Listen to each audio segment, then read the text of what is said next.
Right, morning everybody. We're talking about why sales plans fail today, and welcome to all the new agents as well, and welcome to Kerry. So let me share my screen with you and show you why sales plans fail. Can you all see that? Okay, thank you very much. Right, so it's a very, this is a very sort of bob in your head type discussion, but you might just want to give it some thought. And the reason that sales plans fail are quite simple. The one thing is we start off with a joke. What is a lot of words and is meaningless within 60 days? And the answer is, of course, a sales plan. And it is so true. I mean, if you ever worked in corporate, I don't know who has worked in corporate. I mean, the first part of your year is developing the sales plan and the budgets and the marketing projections and the sales performance targets and the key performance indicators and all the key words that you have to smash around, and we do it with great alacrity. And we lay down these plans, and then halfway through the year we have a mid-period review, and then we compare performance compared to this fictitious plan that we made. And the reason it doesn't work is that it's generally not based in reality. Okay, so this is the you can stop listening now. The only thing you need to listen to is that if your sales plan is not based in reality, you're wasting your time. And now I'm going to tell you how to do that. Okay, so the first problem that people make when they do a sales plan is they fail of put a plan together at all.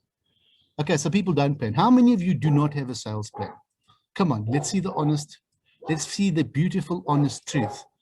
Yeah, there's a lot of shaking of heads there. So that means that you haven't actually, now what happens is that you all will say, I have a plan and I have done something, but a sales plan sort of infers that you've written it down a bit. You know, it means that you've done some extra work on it. So if you haven't done a sales plan, you have at least applied your mind to it. And it's good. And some of you can wing it. If you've been in the business for a long time, you can wing it.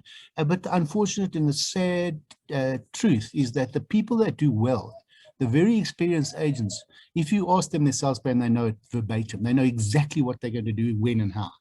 So you can get away with it the more experience you get, the longer you've been in the business. But the folks that are experienced and have been in the business don't not do it. They do it. Why? Because it's fundamental to the way you perform. Okay, so if you're failing to put a plan together, it's a sure indication, you know, failing to plan is planning to fail, you know, all of those cool things that we hear, all those trite little, what do they call them, emoji or memory things. Okay, but don't stress about the plan. Planning is like a discipline. It's almost, and if your plan is not working, don't abandon it. So your first thing is you've got to do a plan, you've got to work the plan, and you've got to stay focused on the plan. It's very, very simple. Okay, and the more you do it, the more you get used to doing it, and the less of a chore it becomes, and the more of a just a general, normal, daily thing. And you need to be referring to your sales plan weekly, at least, because you're going to need to know the targets. That's the first thing. The second thing is you view your plan as an annual plan. Now, if you do your planning like we did in corporate, and you plan for the year, and then in the first part of the next year, we do a review of the previous year's performance. And they say, Anton, you know, in the third quarter of 2020, your sales figures were down. I'll say, yeah, no, we had COVID. It was very difficult, very difficult. But, you know, we pulled through. And you'll see in the fourth quarter of last year, why are we talking about it? Why on earth would you want to discuss what happened 8 months ago, 10 months ago? It is completely irrelevant to your income, especially in this time that you're working forward in time.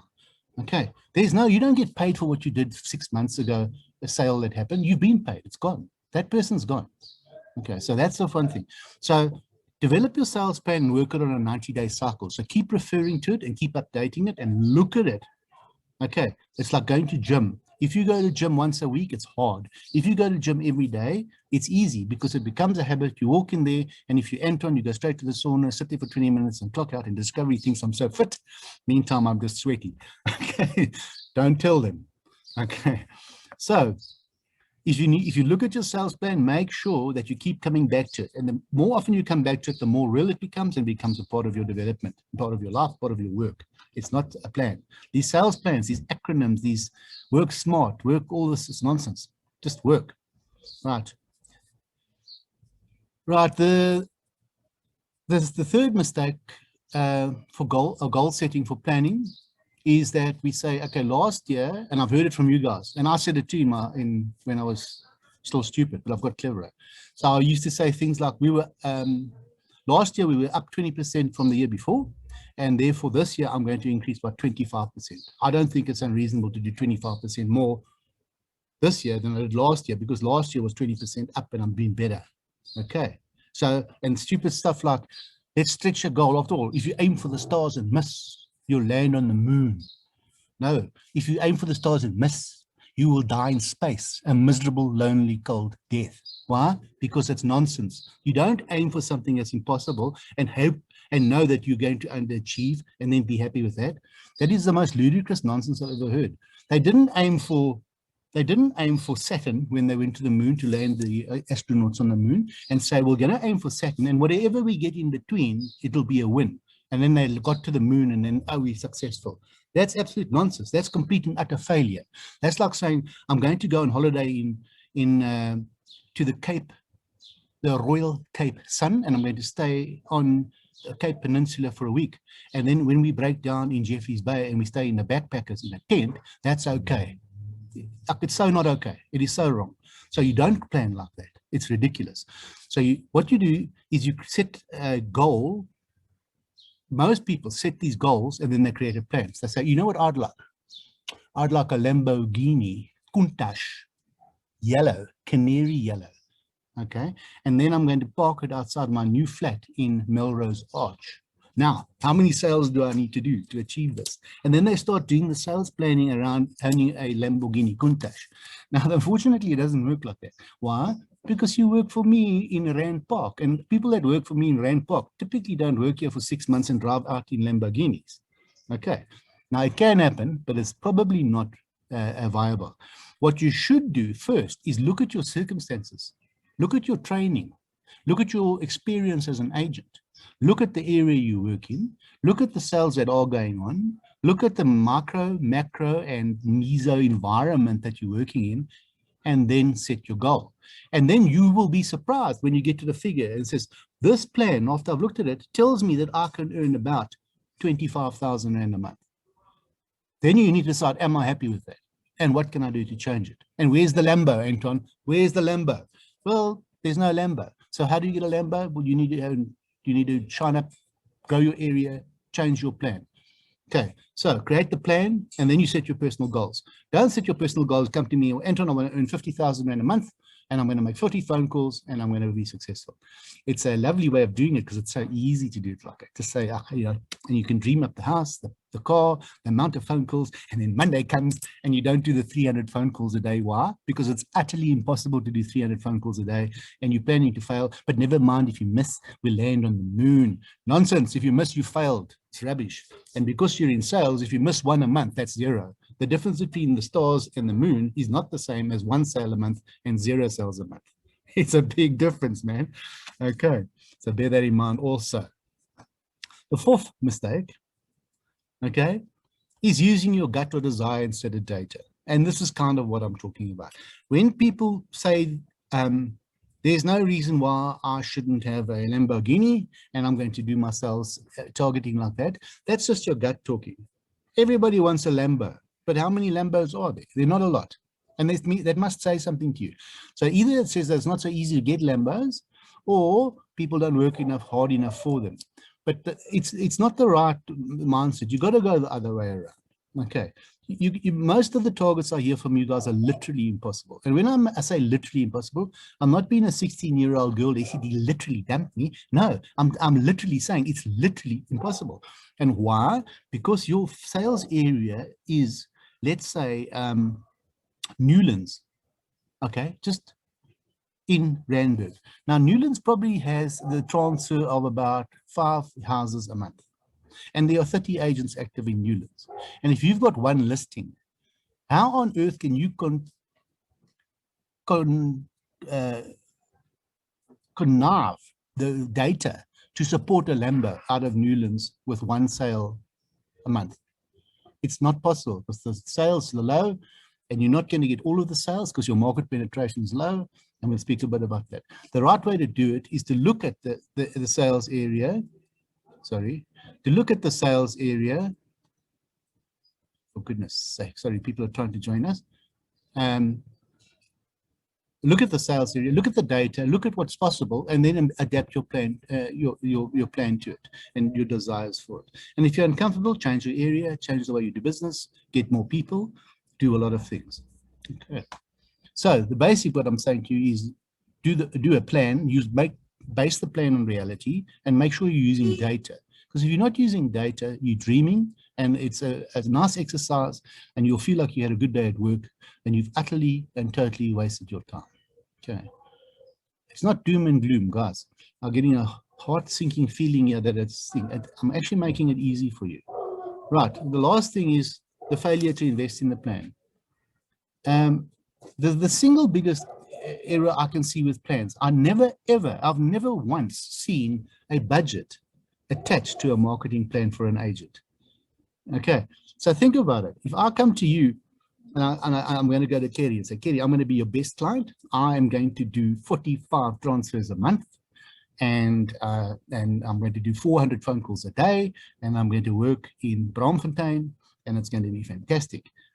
She's going to take one look at me and say, this guy's a nutcase. Firstly, there aren't 400 transfers a month out of Braamfontein.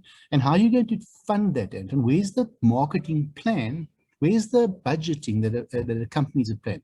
Because every marketing plan on the planet, if you go back to your corporate days, had to be supported by financial data, because you have to throw money at it to make it work. You can't depend on yourself. I've got terrifying news for you. And it's a harsh reality that I also learned. And the fact is that I am not charismatic enough, clever enough, pretty enough, or smart enough to make money just with the face. I am not Kim Kardashian. There's no money in this. There's no value in it. Unfortunately, the shocking and horrible truth is that I have to apply what's in my head and actually do the work. It's not a pretty competition. This, you can't win it just by turning up. So if your sales plan doesn't have a concomitant investment to it, it has no basis. It won't work. Okay. Figuring out what the number is going to scale your growth. So if you say you want to, and I talk about a figure of 10%, if you want to earn 100,000 Rand a month, you have to be paying 10,000 Rand a month to earn the money. There isn't a business in the world. I don't care if you're a plumber or a doctor or an attorney. Have a private phone call to Kerry and ask her, how much do attorneys spend on marketing, on promoting their business, on supporting people, on clients, on buying coffee, on all the nonsense that is just peripheral, just ad hoc, because they don't actually spend on marketing because they're not allowed to, but they do spend and other people spend. So if you're a plumber and you see Joe's Plumbers signs are up everywhere and Joe's Plumbers on the radio and that's marketing. Now, if Joe's Plumbers can do it, why can't you do it? Why shouldn't you do it? So think very carefully about that. Okay, you have to spend some money to make money in this business. And what will you spend it on? You're going with Anton. What can I possibly spend it on? Well, let's talk about the phone calls that you have to make. You've got to be making 50 phone calls a day. That's going to cost money and time. If you haven't got the money or the time, you better find somebody that can make them for you, and you'll have to pay them. Somebody's going to get paid. So you've got to pay for the data. You've got to pay for your social media page. It better be up there. You better be spending money on social media. You should be spending money on Google AdWords. You should be spending money on, in the old days, the dustbin, the back of the taxi, the board, the area board, but nowadays, the equivalent of that. So you need to look around when you drive down your neighborhood and you see all the boards up and you see Kali, real estate agent and fishing shop broker on the dustbin. And you go, I wonder if that's working for Kali. And then you look at Kali's listings on Property 24 and you see that Kali's been in the area for 43 years and Kali's got one listing. Then you can make a connection and say, well, if Kali has got 14 bins out and the bins are 300 Rand a month each, okay, that's almost 5,000 Rand a month he's paying for advertising, but he's only got one listing. It tells me something's wrong with Kali or something's wrong with his marketing strategy. So if the bins aren't working for Kali, what is working? So what you do is you go to Property 24 to your area and you look at Newlands and you see who is the predominant agent here. And you scroll and you see that Mikey van Breda is in fact the agent with the most listings in Newland. And you go, that's very interesting. I wonder how Mikey operates. So you take a drive around Newlands and you say, I don't see one bus stop shelter. I don't see one dirt bin, or a taxi with Mikey from Bedra's face on it. How is this possible, you'll ask yourself. So you go to social media and you type in Mikey from Bedra, and oh my word, boom. He's on every chat group. He's on the local area I Love Newlands website. He's running the charitable organization. He's chairman of the local SLA, the Ratepayers Association. Mikey van der Daar has turned his presence from a physical face on a bin to a digital footprint, and he's spending money on it. And it's not real money, it's probably time. He's working on Saturdays cleaning up the Spruit. He's the guy that's handing out vaccine pamphlets at the robots. He's present and he's active in his area, spending money. Okay, so you cannot take money out of this machine by fluke. These deals don't just work. You have to put money in. And if you don't believe me, try it. Speak to the people that are successful. They spend a lot of money on their businesses. Okay. So let's just have a look at the last thing. This is the kind of market penetration analysis I did for somebody, just for fun, not for fun, because I was asked to. And this is the kind of thing what I'm talking about, where I say that you should look at the data, look at the possibilities, and then develop your plan. So what have I done here? Well, I've took the names out to keep the names anonymous. So I'll just put property codes of the parks. And I've looked at Victory Park, that's our area. And these are the competition agencies. Now, you understand that I've done it on the level of the business. You will do it on the level of the agent. So you'll have your name there. Angela Bell. Kings's best agent will be Cully van Tonde. Pam Golding will be Mikey van der Daar. Lead Holmes will be somebody else. And you will rank them according to the most people with the most listings. And then you'll take the areas that you want to look in, and you can see, if we take Parkhurst, Parktown North, Cradle Park, and a total number of listings, those are the number of listings. So when I look at this, that Property Koza has got 29 listings, you see, in those areas. And Kings has got 59. So now I'm thinking, well, Kings is doing quite well, but Kings has been here for 30 years.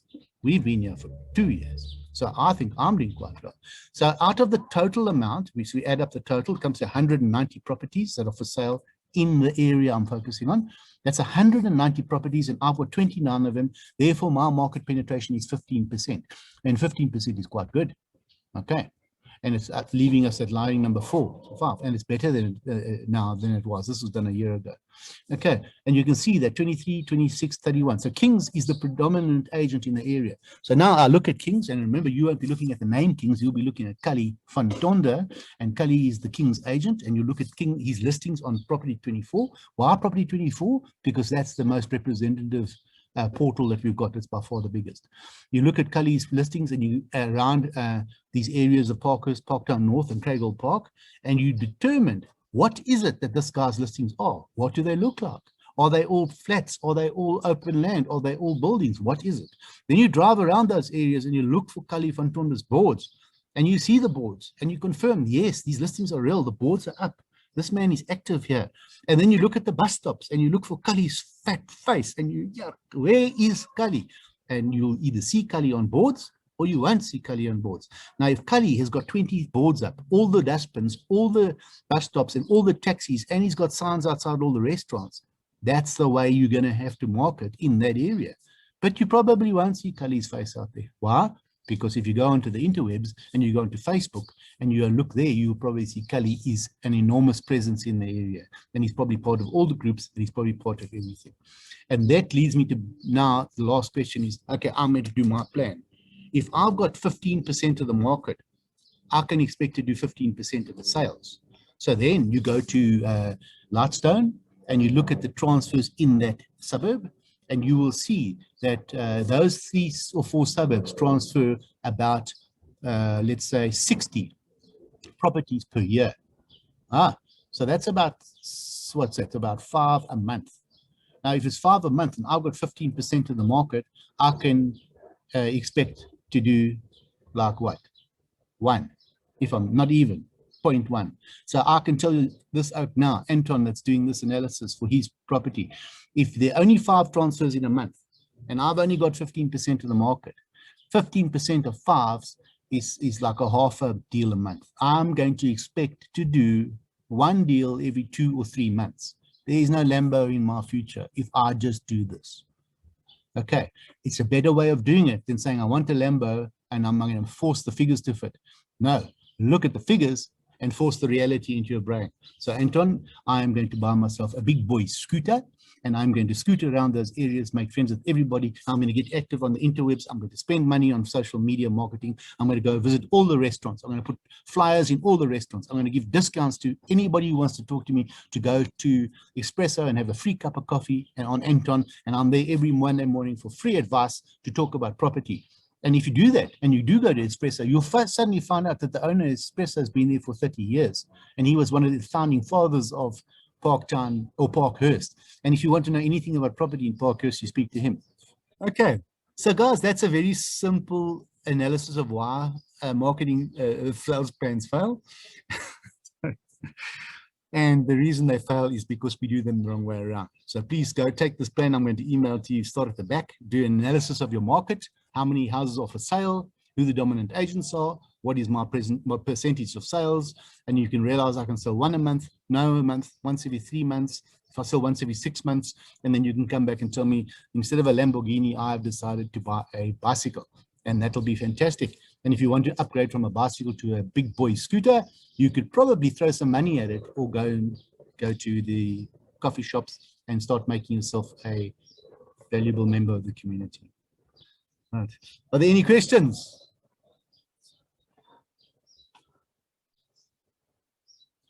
Nothing. You guys are fantastic. I'm so pleased. Has anybody got anything to say?